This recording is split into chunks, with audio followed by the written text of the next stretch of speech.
What is up, theology nerds? This is Trip, and you're listening to the Homebrewed Christianity Podcast. That's right.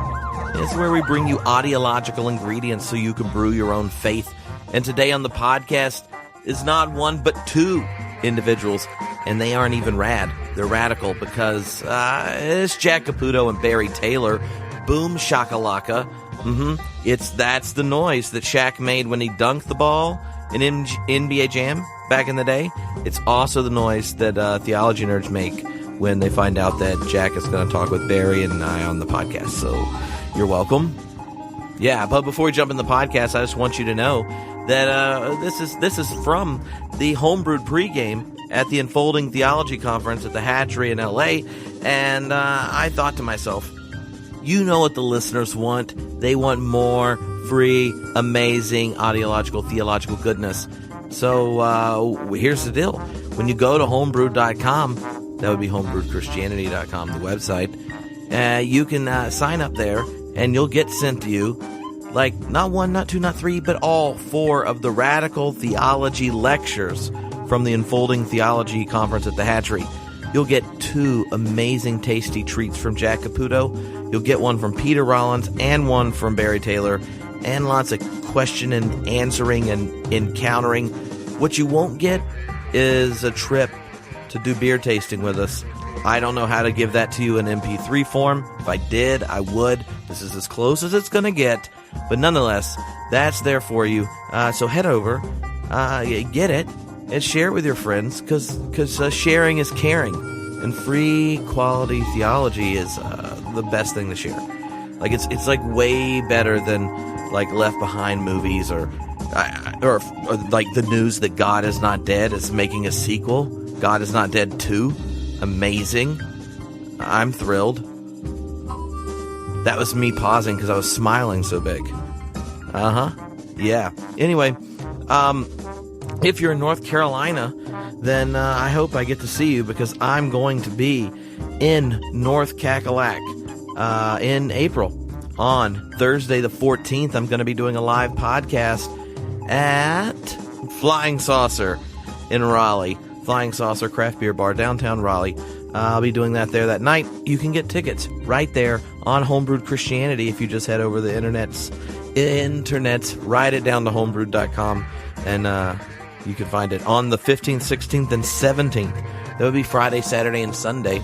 I'll be in Charlotte, North Carolina at Myers Park Baptist Church, and you can come and join some or all of that excitement. And details on the website. All right, just so you know, this podcast was chilling in my office at the Hatchery. It was live streamed. It was awesome. And here's the crazy part.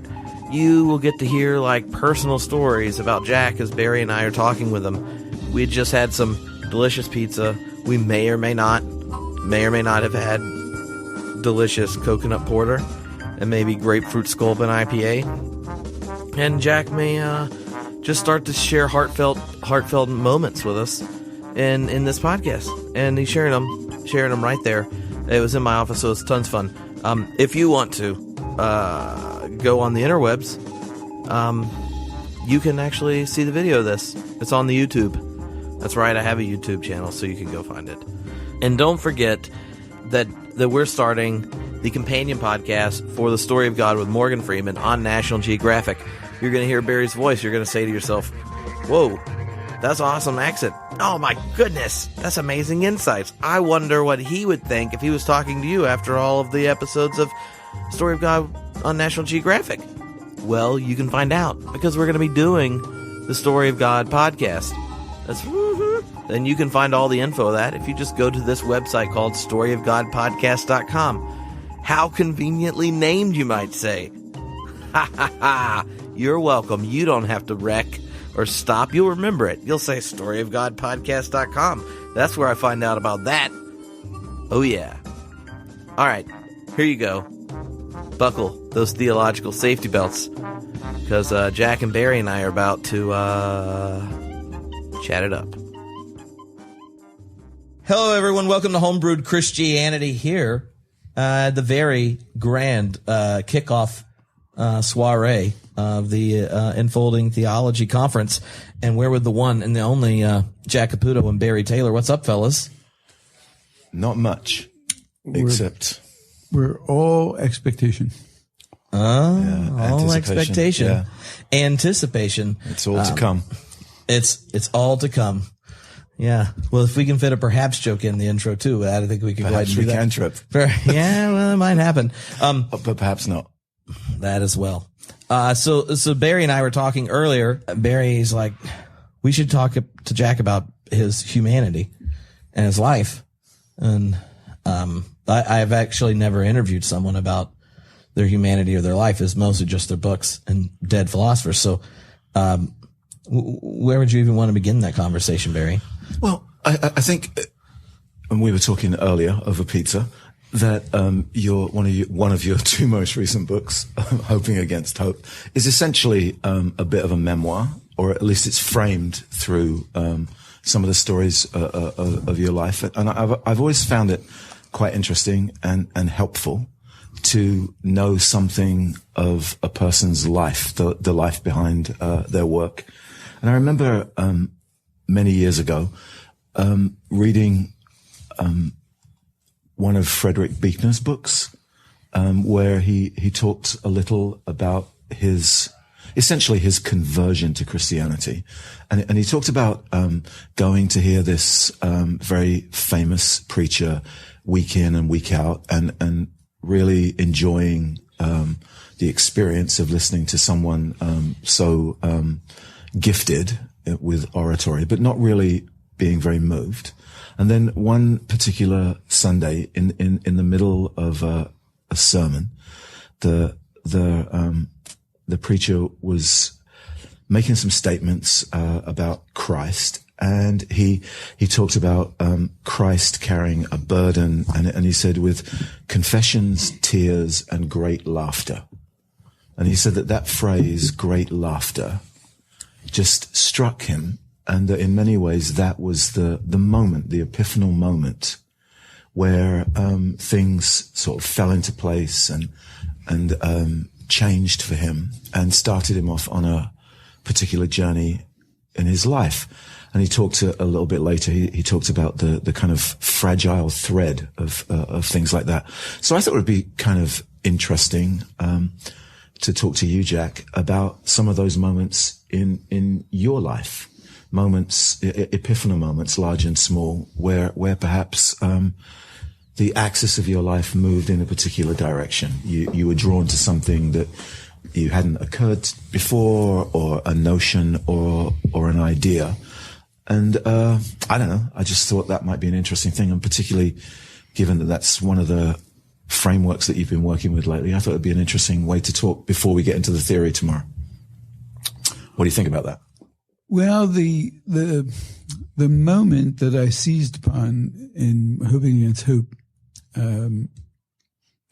was an experience that I would occasionally have when I was a child, and I grew up in a very, very Catholic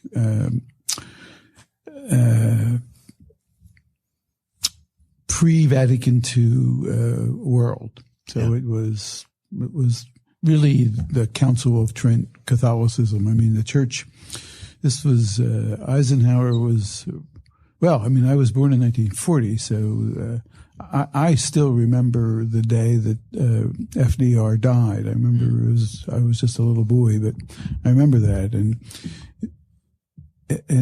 it was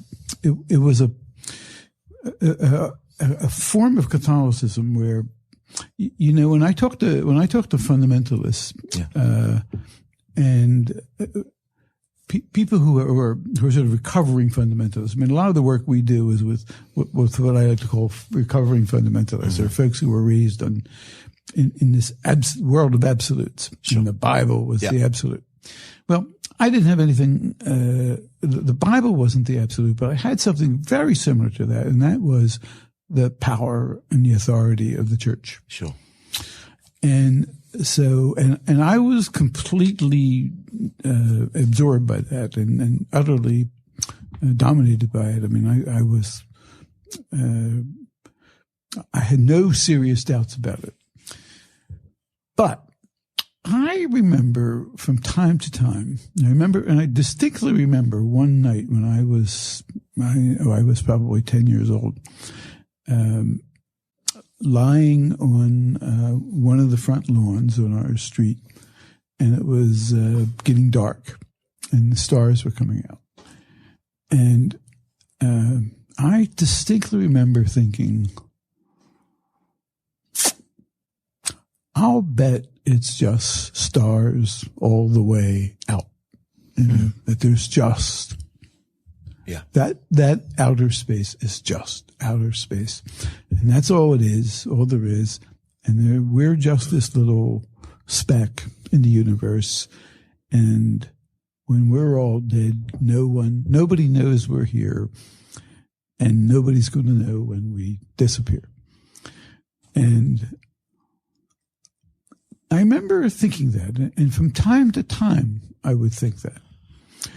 And then, many years later, when I studied philosophy, there was Nietzsche saying pretty much the same thing. How old were you when that was? Oh, I was a little boy. I was in grade school. I was 9 years old, 10 was years it old. near like when a person in your family died, or is it cosmologically? It was just a thought, it didn't cause me to doubt my faith I didn't raise questions. I never would have brought it up with the nuns in class. But I remember thinking, I wonder if that's not the case. But I never let it get anywhere. I was far too terrified of ever doubting the church or teachings of the church or what I was being taught. But it was there. I distinctly remember that summer night. And I was lying on my back. I don't even know where everybody else was. And I was about to get called in. My mother was about to come to the door and call us in, because we grew up in a city neighborhood. And there were just these little tiny plots of grass in front of each. It was a row house. And I remember that. And then, if you look at the beginning of Nietzsche's essay, that Truth and Lying in the Extra Moral Sense, the very first section of it, that's exactly what he says. So so you have this thought that is unaddressed, essentially. It's just floating in the ether, floating in the back of your mind. And you go on this journey, essentially in the beginning, deeper into the church, or at least deeper into Catholicism in some ways, unfettered by that idea that it's just the stars. And then you find yourself encountering Nietzsche, who, if you like, affirms what you thought a long time before. Yeah, he just put it in words. Beautifully, powerfully. And what then? So now you have these, so you don't have just one moment, you have two ideas now. You have your own childish or childhood notion, and then you encounter a philosopher who you admire at this time? I had just after high school, I had gone into a religious order, and I spent 4 years in the De La Salle Brothers. And I had just left the order, and I was doing a master's degree, working on Thomas Aquinas, actually. And I started to read Nietzsche just on my own, because I wasn't going to be taught Nietzsche in class. And what did you know of Nietzsche at the time? Anything? Or? Only that he was this menace, this dark.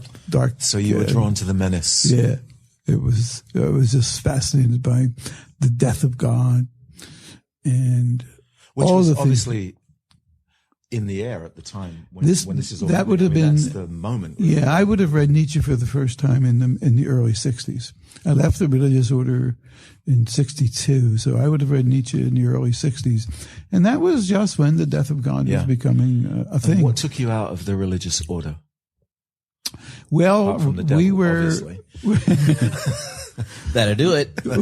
Like chastity and poverty just don't ring quite the same after God's dead. This poverty chastity thing is just not catching on. Yeah. It was an order that was preparing. We were being prepared to teach high school. Sure. And I had discovered philosophy in the process of going to college in the order. I went to a Christian brother's school. And I went to my superior and I said, look, I don't think I want to teach philosophy. I think that I don't think I want to be an English teacher in high school. I think I want to teach philosophy. Sure.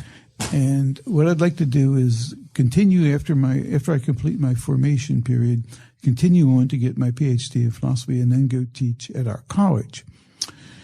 And then that was 1962. He just thought that was pure willfulness. And he said to me, I'll never forget what he said to me. He said, what's important for you is to do the will of God as it's expressed for you in the will of your superiors. Yeah. And that was vintage pre-Vatican II Catholicism. Sure. Yeah, of course. 10 years later, he would have said, fine. 1962, that's what he said. So I thought and prayed over that, and I came back and I said, no, I really think I found my vocation, and my real vocation is this, philosophy. And I said to him, I remember saying to him, I said, look, I can be good at this. I promise you, I'll be good at this. And he said, oh, that doesn't matter. He says, good, but not obedient.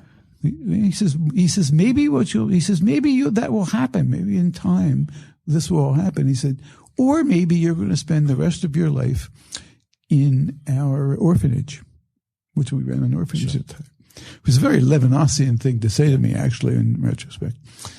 And I said, no, that's not going to happen. And I left. I mean, that was the occasion leaving. It wasn't that I was rejecting the life. It was that I was rejecting the ability to fuse the religious life with my work as a philosopher. Yeah. So I left. And then after I left, things were different, and I wasn't, I just didn't have the same constraints. And I began reading other things that we weren't studying them in class. When I was doing my graduate degree, my master's degree, I was working on Thomas Aquinas. And so I read Nietzsche on my own. And I found that thing. I found that passage, and I thought, oh, wow, there's a thought. Yeah. There's a thought that sort of goes all the way down. It's a thought that exposes us to an ultimate meaninglessness. And existentialism was still important in those days. And it crystallized something that had just been simmering in the back of my head that I never entertained seriously. And, that was sort of the beginning of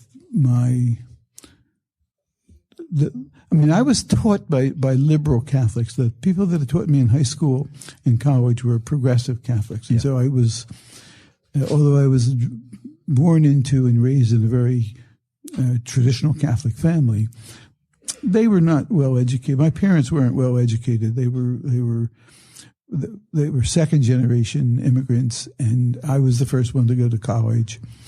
And so I was the one who went to high school and then went to college, and I was the one who was reading and thinking about these things. And my teachers were progressive Catholics. Yeah. There was a whole movement before Vatican II actually happened. It happened because it was this tremendous groundswell of people who were restless for something new. Yeah. And my teachers were part of that movement. So I had been taught to think and to explore. And so Nietzsche was, I wanted to read Nietzsche. I wanted to understand why atheism, it seemed to me at that point that an atheist could be in every bit as much in good faith as I was about my Catholicism. And so I wanted to read someone who was passionately anti-Christian. Yeah. And that was the occasion to find that passage. And then that was the beginning of my beginning to see. Ultimately, what I came to see was having the religious tradition that I had, having the body of beliefs that I had, was ultimately an accident of birth. Sure. And so what we call the gift of grace or the gift of faith is a thin line between that and an accident of birth. Yeah, absolutely. Right? And that's when I began to appreciate that. But I was still, for a long time, I remained a Catholic in a recognizable sense. Sure. I mean, I participated in the American Catholic Philosophical Association. I became the president of the American Catholic Philosophical Association. And for a long time, that's my home. I mean, that's my intellectual home. And to this day, most of my friends are from that world. Yeah. And I spent most of my life in a Catholic university, which became themselves very progressive places. As the immigrants assimilated and began to acquire wealth, Catholic universities became wealthy and became prosperous and became progressive. Yeah. And so the good, big, wealthy Catholic universities are very pluralistic right now. I mean, their main problem is maintaining their identity as Catholic, because they're just becoming, places like Georgetown and Notre Dame are just becoming great and Boston College are great universities. They're very pluralistic. And the Catholic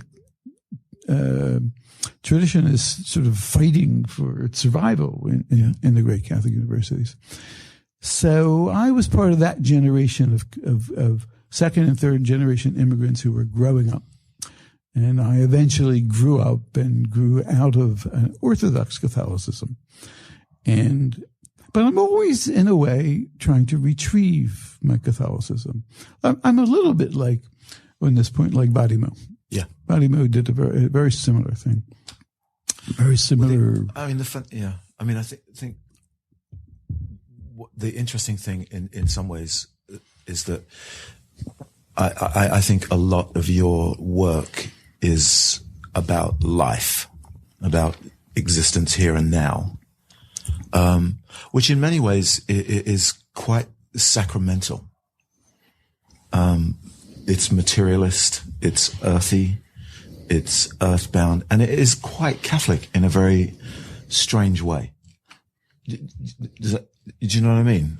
In that, it doesn't surprise me that you voice that connection. A, because I don't think we move very far away from those formative things on some level. We go a long way away from them, and yet we haven't moved very, very far. You haven't moved very far from that piece of grass looking up at the sky. You've just got better language as time has gone on to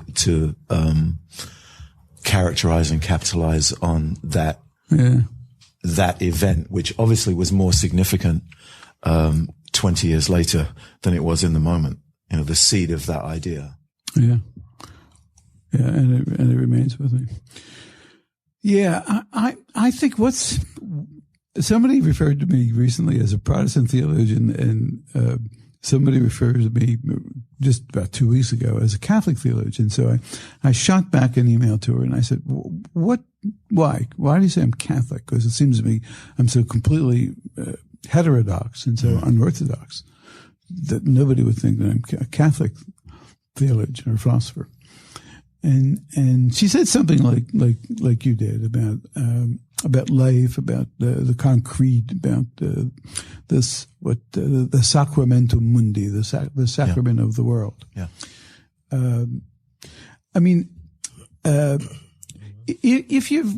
Tillich talks about the Protestant principles, the Catholic principle. Protestant principles, the principle of protest and critical reexamination and the fear of idolatry.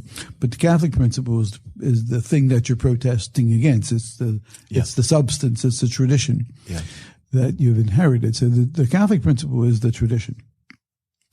And so that means the historical, and that means the hermeneutical. It's the concrete hermeneutical situation. So a Catholic would never think that the Bible is the ultimate final word, because the Bible is the product of the tradition. At a certain point, the tradition decided to write some of this down. So the tradition authors the Bible and it interprets the Bible. The Bible doesn't have a static, fixed, essential meaning. It's an historical document that enters into the concrete history of the tradition. The tradition is the memory of Jesus and the promise of Jesus. And no book captures that. The book, to make the book that important is idolatry. It's the tradition is the spirit in the world. And, that's the Catholic principle. The Protestant principle is the principle about watching out for idolatry. It was interesting. A few years ago, I realized that as I kind of journeyed through and made my own way through the jungle of belief and believing and Christianity and stuff, that in the key theological moments for me were 9 times out of 10 informed by a Catholic, usually a silenced one. Yes. So whether it was Leonardo Boff or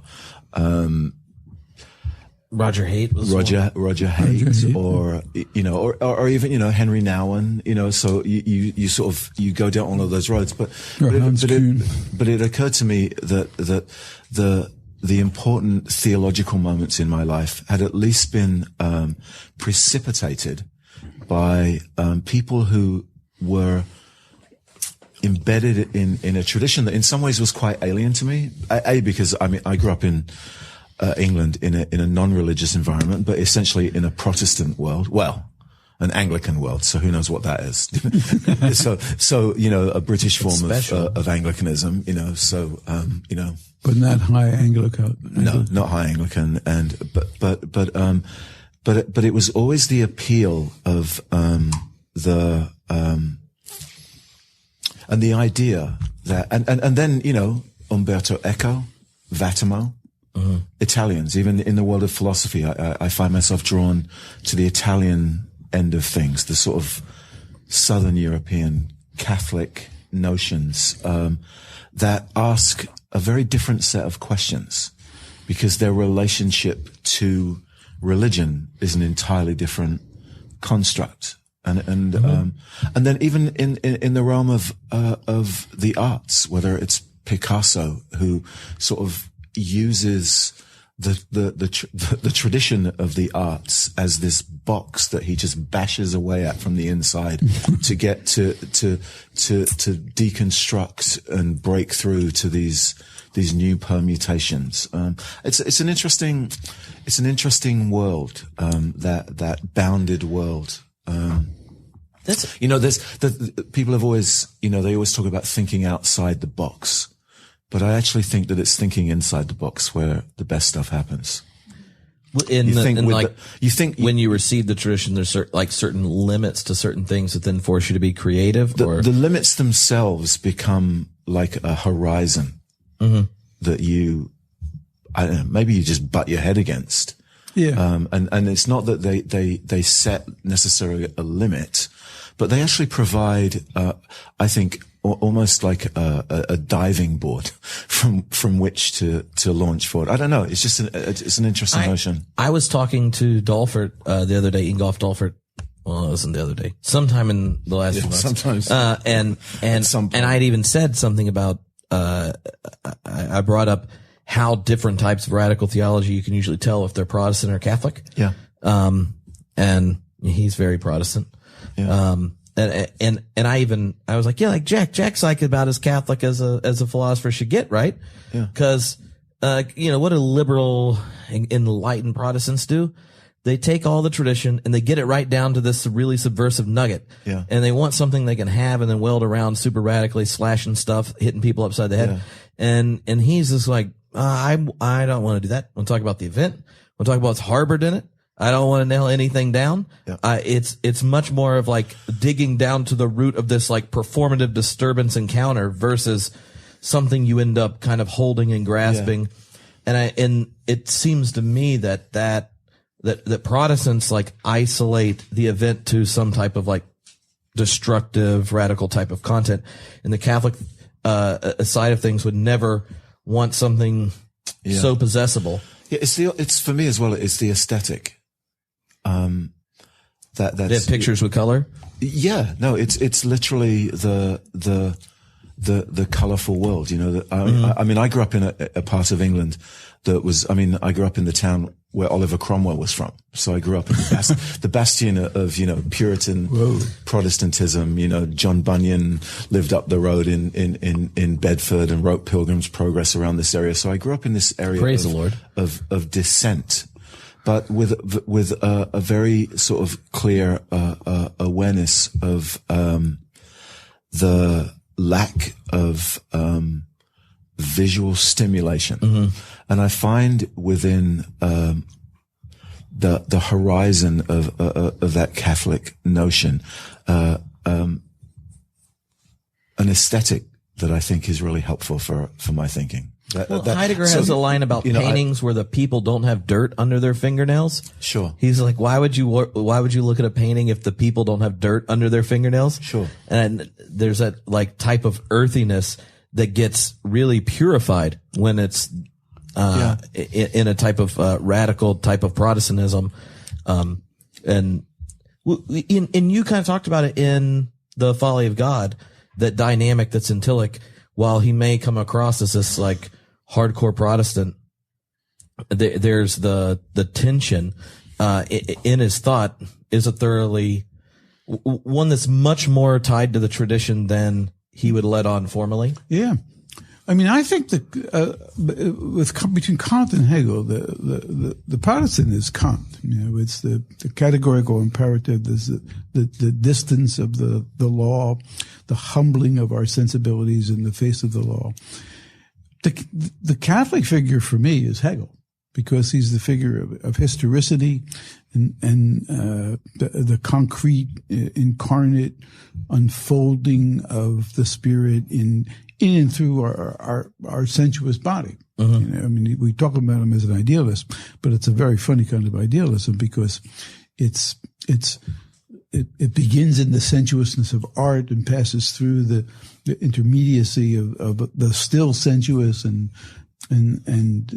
hinting at intellectualness of religion, until it finally becomes intellectual, and then he goes off. But his principle of historicity and of the concreteness of every universal and the necessary sensuousness that the Spirit has to take before it can become Spirit.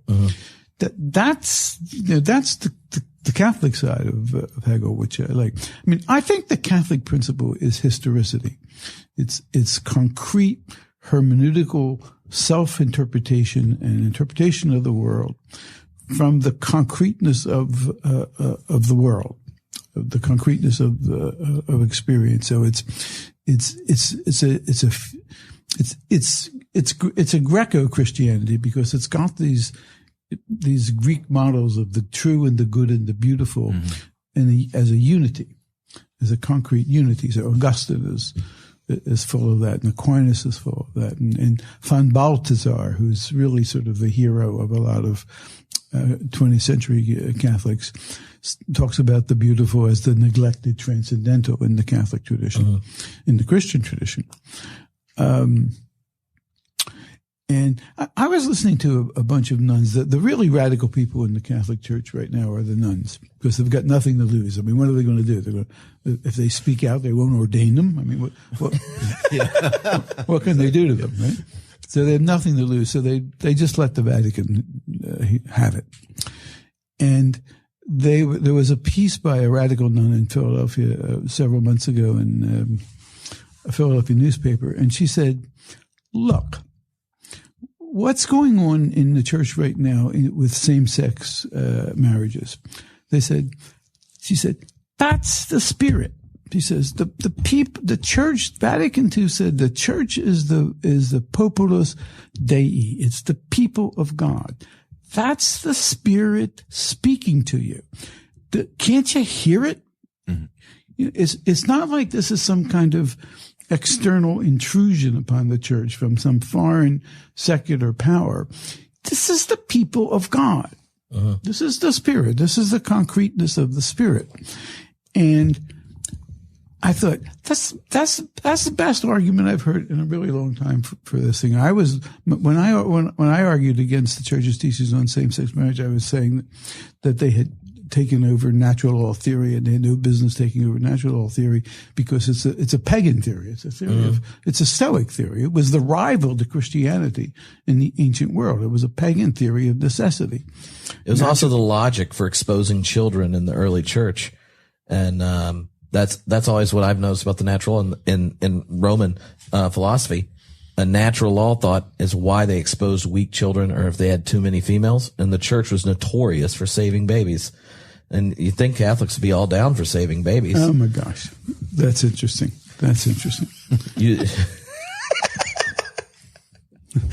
I love you smart. Barry's just like, where the hell did that come from?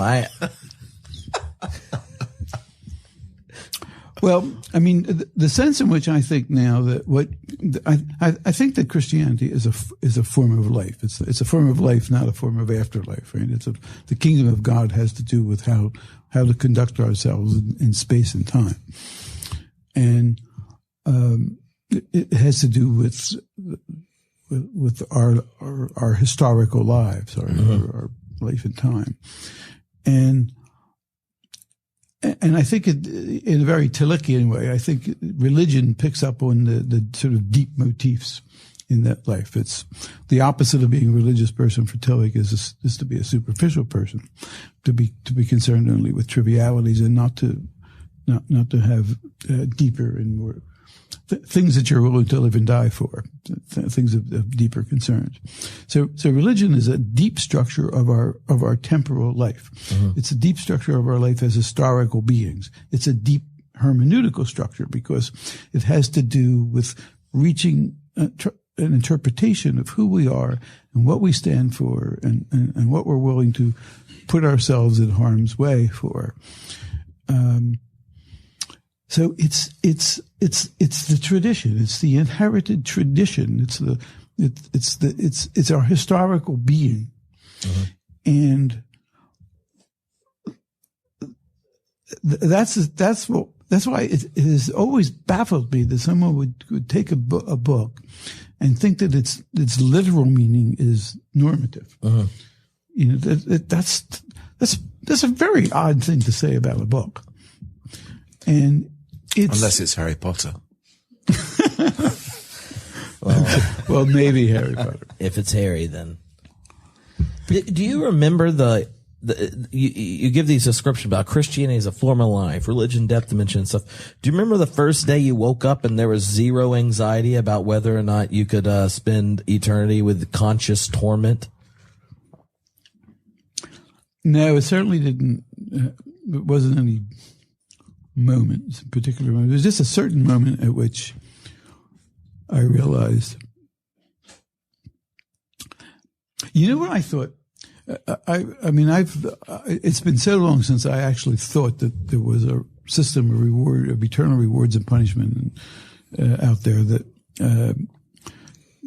I can't remember when it started. I mean, I was certainly in my 30s when I had begun to drop that.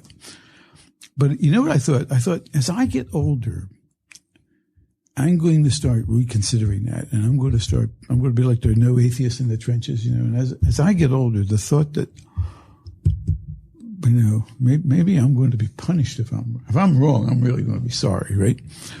And now I'm 75 years old, and the older I get, the more ridiculous it seems to me that there is some other life where you're going to be rewarded or punished. The older I get, the more foolish that seems to me. And so the less inclined I am to think that there might be something to it. But it's been a very long time. It's almost sort of, I mean, when we're talking about radical theology, it's almost one of the defining features of radical theology. Do you think this is a propaedeutic? Do you think, as they say, this is all there is? Right. Now, think about that. This unbelievable cosmos, which stretches out to infinity, this incredibly complex and mysterious.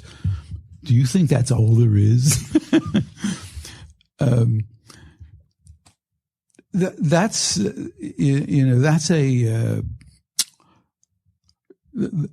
That's the thought that this is all there is has been with me so long. It's a difficult thing for me to remember when I stopped thinking that. But I do think that the definition of radical theology is that it's one of the marks of it. Do you think this life is a trial for another life? I mean, that alone qualifies Tillich as a radical theologian, right? He thinks that the only thing that's everlasting is the ground of being, not any individual thing. And that's a wonderfully clear concept. And yet, is it a clear concept? It's clear enough, but it's in its depth. I just meant that if you said that to someone, they'd be like, "Oh, okay, I get it." Like the only thing that's constant's the ground of being. Oh, immediately. Well, it actually works better at provoking kind of like the kind of depth of the form of life of radical theology if they'd have no clue what he means, because you're like, I don't know, I don't even trust the ground of being. I might as well just seize life right down to my material existence and my given historical accidents. So, who wants to trust the ground of being for things? The thing that you said that like piqued my interest was, when did the kind of academic shift happen? You talked about the shift from Vatican I to Vatican II. Same priest would have said something different 20 years later, about kind of like your vocation as a philosopher. When did it shift to being edgy again to talk about religious things? Cause like if it's edgy for you to spend some time doing Nietzsche, in my mind, like to do theology, whether or not God's related to it at all, that's edgy these days. So like, can you describe how in the academy there was this shift from kind of top-down, tradition-centered departments to the rise of a kind of secular or /theistic relationship to religion, to this return to religion? Because what I'm hearing sometimes people are edgy when they start reading Anselm again. Like, today, like, you know what I did? I read a theologian. They're like, oh, you're hardcore. But you were reading theologians and not allowed to read Nietzsche. So there's been this shift in the study of religion. Can you describe that? I think that got going, that got a good head of steam in the late 80s and the early 90s. And I later on in my life faced the opposite problem. And that is when I started saying to the Derrida people, this is not what you're calling aestheticism. This is not, there's nothing wrong with the aesthetic, but aestheticism meant anything goes. And then emotivism is what philosophically we call emotivism. I said, I started arguing that Derrida is not an emotivist. Derrida is not an aestheticist. There is a religious dimension to this thing, and it's the story of Abraham and Isaac. Its undecidability is the condition of possibility of an authentic decision. This is a suspension of the universal, not by falling below the universal, but by exceeding it. This thing has a religious dimension. And the Derrida people did not want to hear that. And they still don't, actually. I mean, a good many of them still don't want to hear that. And then you want a moment, one of the more transformative moments for me was I was going to some conference somewhere, and I had a copy.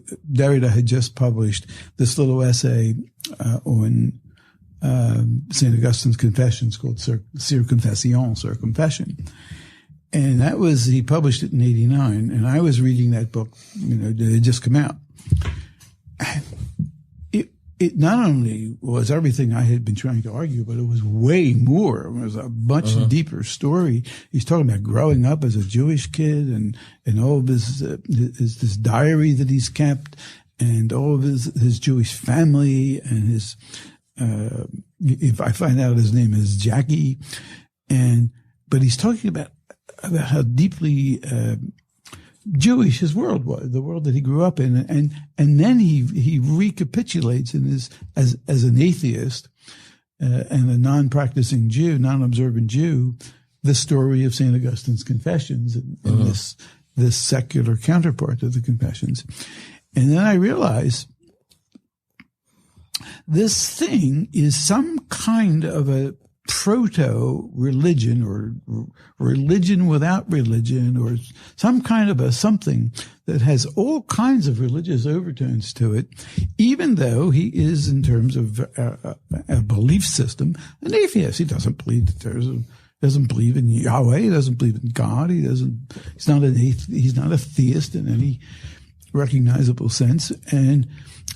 But he won't say that he's an atheist either. He'll say, well, I passed for an atheist. Well, when I read that book, I remember thinking, I want to run to the front of the plane, and this was before 9/11, and tell the pilot. Everyone listening, no, this is not going to happen today. Stop the plane. I want to get off. I gotta go find a computer. I have to write a book. And it's going to be called The Prayers and Tears of Jacques Derrida. And it's all about Derrida's religion, about which they know nothing at all. Not even my mother, who should have known that the name of God for me has another sense. And so that was like 1990. Then he wrote the book about the fear and trembling. Then Marion wrote this book about God without being. And it started to build up a head of steam, so that Jean Nicot wrote a book against it called The Theological Turn, which is meaning the swerve, like ending up in a ditch in French phenomenology. So it was then that academics began to see another sense of the religious that wasn't this narrow doctrinaire dogmatic confessionalism, but there was some other kind of deep dimension that was, I don't know if religion to this day is still the best word for it, but it is a kind of proto-religion that quite a lot of people just did not want to hear about. Mm-hmm. And then I found myself speaking on behalf of religion again, having grown up in that. And I probably spent my 40s and my 50s not thinking much about religion. You're kind of like Jonah. You got swallowed by the Doridian well and spit back in Nineveh, running around being a philosophical evangelist. Yeah, and, you were like, I can't believe all of this is harbored in the event. What's going on? Yeah, I sort of got back to religion and Augustine and another reading of the scriptures via a Jewish atheist, via Derrida.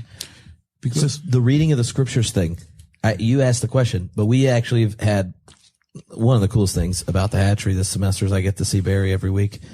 And we've been going back and forth discussing how radical theology, one of its needs is that kind of re-engagement with the tradition, engagement with scripture. Like, maybe you can talk a little bit about that, because I think that one of the ways that you get this theological tradition that was kind of like underground in the academy starts to emerge back into churches that exist week to week in communities that gather regularly is not by like going theory at their conclusions, but by exegeting their tradition in ways that open up depths to their living and community and gathering. They had no idea were like straight up Trojan horse hanging out right in the text. Yeah. Well, yeah, I think even I remember very early on in one of my encounters with you, and I've heard you say a number of times, is that one of the tasks is to kick the walls out from the inside, to engage with the community, and it's been occurring to me a lot, and this is what I think Tripp was alluding to, that if there's a life for radical theology outside of the academy, and not just as a sort of interesting bump on a philosophical log, but something that can actually offer up new life for a world after the death of God. That what has to happen really is engagement with the material at the heart of Christianity. The text has to become not just something that is utilized to prove a point, but the text is engaged with in a regular way, and the story of radical theology is drawn out of those, essentially a recapitulation of Scripture within the framework of a radical theological view. And I wonder if what thoughts you have about that. Yeah. Because, it's like you go, oh yeah, I'm going to, it's, people go, oh yes, I want to talk about radical theology. Well, you can talk about it on a theoretical level and hit all the high points, or you can practice it, which means you don't necessarily have to say what you're doing. You just have to let what you've come to work through how you engage with the entire story. Yeah. Well, two things about that. One is, I think the place in which you find radical theology, the place where it actually exists, is in the confessional traditions, in the concrete, in the people who are getting kicked out of their confessions, or losing their jobs in Christian colleges, or losing their pastorates, or being banned by their bishops. They're the people who are sort of on the ground, where the way I like to put it is that what's happening with those people is that they're thinking through what's going on in their inherited tradition, and the event is just burning right through. And then they say it, and then they're in trouble. Then they lose their job, or they get kicked out of their communion. So where is the radical theology come from? It comes from the radicalization of a given concrete tradition. So what you said before is true. You should, after about a half an hour, be able to identify the pedigree of somebody doing radical theology. Where they're coming from. Are they Catholic? Are they Protestant? Are they, what's the tradition behind it? Because what is radical theology other than the radicalization of an inherited confessional tradition? It doesn't exist otherwise. It doesn't exist in the abstract. Mm-hmm. Otherwise, you'd be back to pure Enlightenment rationality. You could say, well, Spinoza was a radical theologian because he thought radical thoughts about religion. Mm-hmm. But then you say, well, look at Spinoza. I mean, he's very Jewish. He's talking about the law, and he's talking about, you can identify that this is a radicalization of Judaism.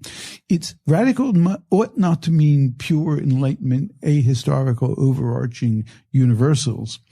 It ought to mean digging down into the depths of a concrete tradition. So where do you find it? You find it in those in communities where people are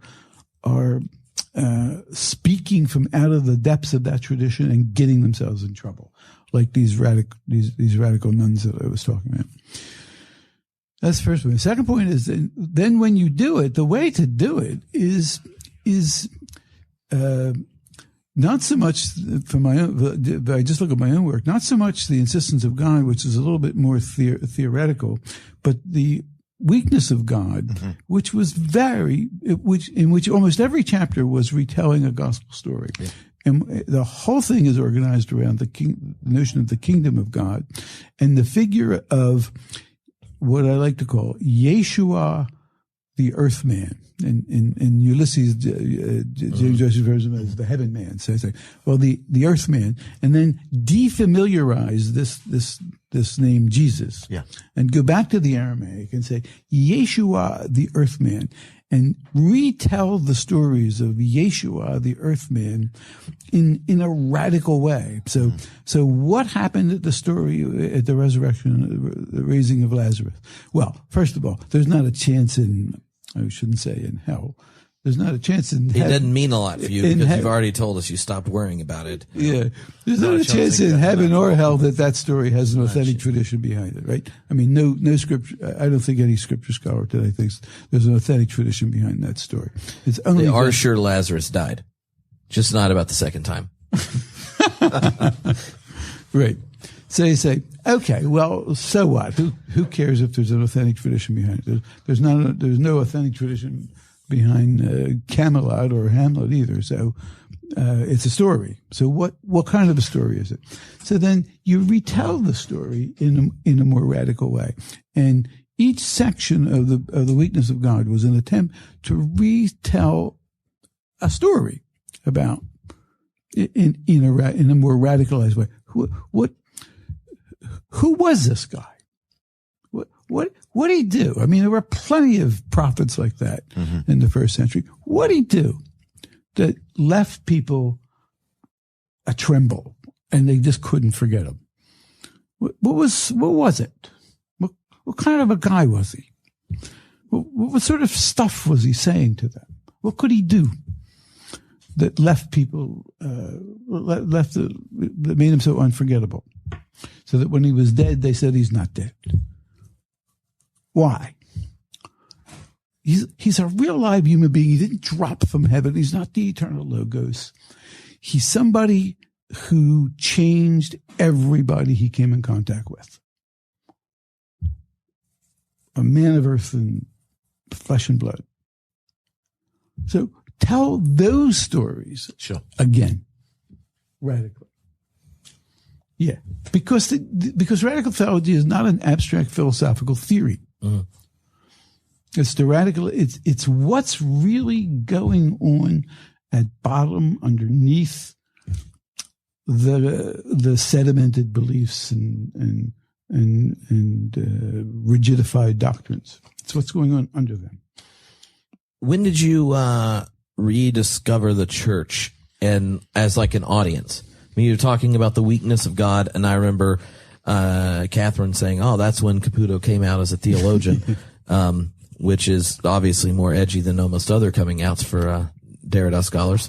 But what was it like for you, having had this career out of you took vows, finding Nietzsche helped you explain this experience as a kid, and then wanting to land a plane on behalf of Derrida. But what was it like to then find out that there were all these people in the confessional tradition that were starting to read your work and be like, yeah, I like what the Caputo dude's saying. I mean, I like the idea of gift, perpetual deferral, all these things. Like, not sure what it means, but I feel like it's right, and it helps me preach sermons. Can you describe what it was like from coming out of the academy and rediscovering this audience? I was slightly amused. I mean, I was making my argument to the American Philosophical Association and the Society for Phenomenology and Existential Philosophy, and occasionally at the AAR. I was making a strictly academic argument to an academic audience. And then I would just get letters and people like Pete. When Pete wrote to me back in 2004, I think it was, and he said, "Would you come? If you're ever," he said, "I don't have any money, but if you're ever anywhere near Belfast, could you come visit us?" And I mean, I didn't know who Pete was. Nobody knew who Pete was in 2004. And I said, and he told me a little bit about what he was doing. And I said, yeah, okay. I said, I occasionally get over there. And I did. I got an invitation to go to Dublin. And I said to him, look, I can take a train up from Dublin, and I've got an expense account. My institution, I can get up there. And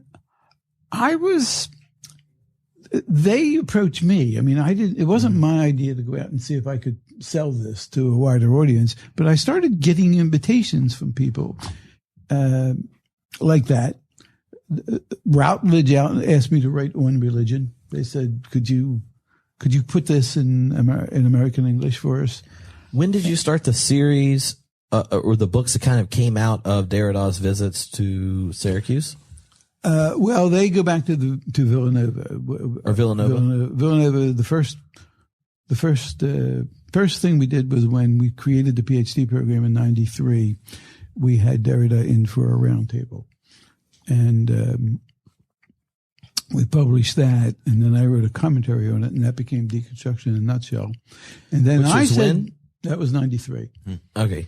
I mean, I read that in undergrad sometime, but I remember I had tried to explain like Brian McLaren, a number of the Emergent people when we first started hanging out, I'm like, I had tried saying crap about it, which I only half understood what I was saying. I was hoping someone else would have understood it to know if I was right.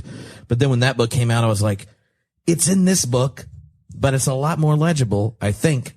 And, when you said, Brian, the very, very first thing ever,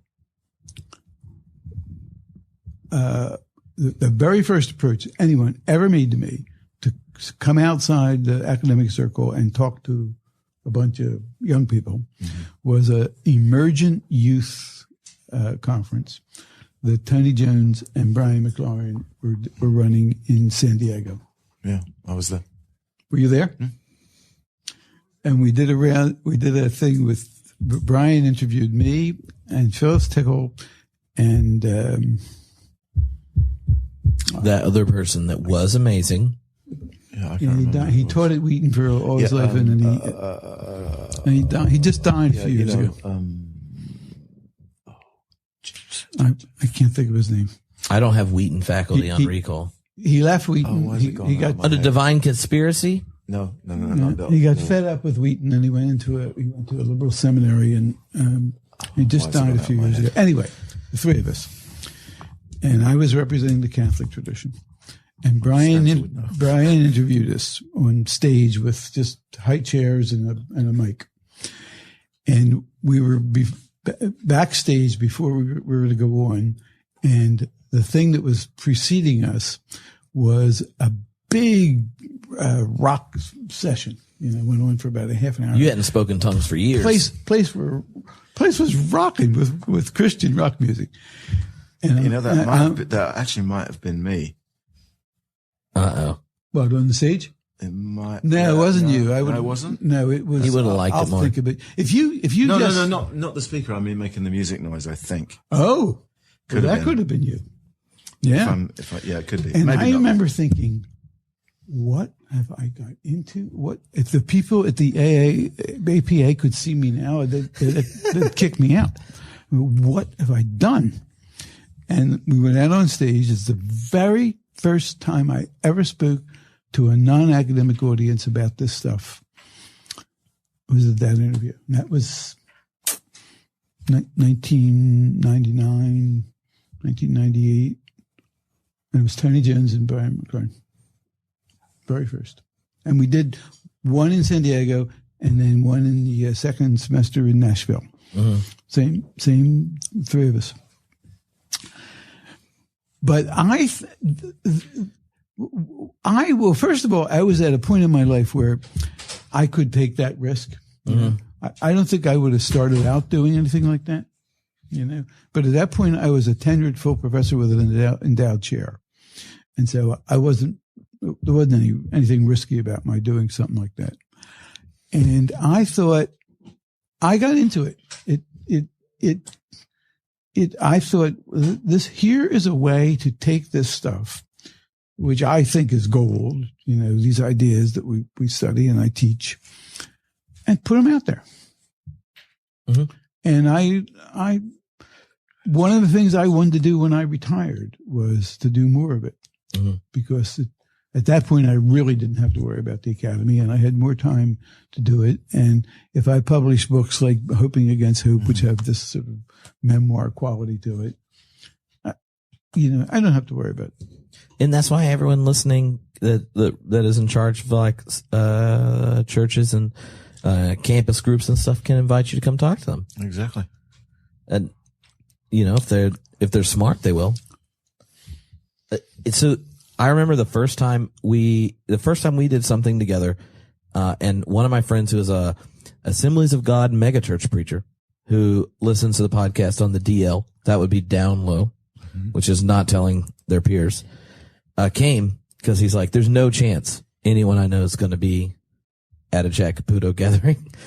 And I want to see it. And he gets done, and we're talking after, and he said something that made me think, explain, like, I can never figure out why different scholars I really like.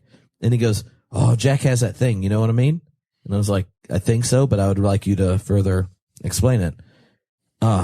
he turns thinking critically into a piety. So no matter what question he asks, it might make you uncomfortable.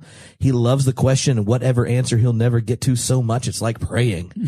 And I was like, yes, that's nerd piety. And after that, I realized, like, the more I've encountered more scholars, not everyone who sits around thinking about religion, philosophy, theology, and things has a piety or prayer-like relationship to the activity of critical faith, like critically assessing their faith, wrestling with it, and all that kind of thing. In the kind of description you've been giving of your life, you tell it as a cohesive narrative. But if you were to line your conclusions up, we'd be like, oh, you switch camps here, you switch camps here. Oh, well, now your old version of yourself just cast yourself into hell. Now the new version of yourself is really mad the old version thought people went to hell because it doesn't exist. And now you just started hanging out with evangelicals. Can you describe the piety of a philosophical theologian type that coheres across this long journey? Because I think that's one of the beautiful things about radical theology, or just open-minded, critical, faithful thinking with a tradition, is that sometimes the questions that inspire the quest are what you're conservative about. The answers, they fluctuate over time and situation and engagement. Well, yeah. I mean, I don't want to jump on you, but I remember years and years ago in a period of personal crisis and transition. So, and this is how long ago it was. Somebody gave me a cassette tape. Oh, I remember so, those. And it wasn't because it was hip. It was because it was the available medium for communication. And, this tape was about leadership, which was actually the last thing that I wanted to hear. And it still is, isn't it? Yeah, it is. But the opening line in this talk this person gave, which I never got beyond, was, they said the task of the Christian leader is to guard the great questions. And that was, I think I could probably say revolutionizing for me. It wasn't even that I didn't know that, but I needed it externally affirmed from me because, like many people, I'd come of age in a religion of answers. We have the answers to everything. Right. And, but all the right answers, or maybe even the wrong answers to the wrong questions. And that notion of guarding the great questions, I think is what you're hinting at, even with Jack, that sort of, the conservative notion that there are certain questions that are great questions. The other questions are peripheral. They can be interesting. They can be inconsequential. They can be, something that you might personally find, satisfaction in exploring. But there are other questions. They're great questions that need to be asked over and over, within the horizons, of our lives. And that really, when you look back, I think, or as I start to look back, with some time, under my belt in this sort of game, you realize that you've actually been asking the same question, or actually, and sometimes it's not even formed as a question. It's that notion. You look up at the sky and you just sort of have a very light awareness that there could be something else and something other.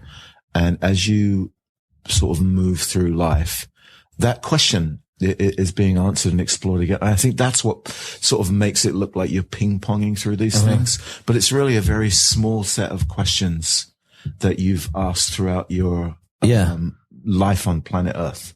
Yeah. And that's where the richness is. It's not in answering everything.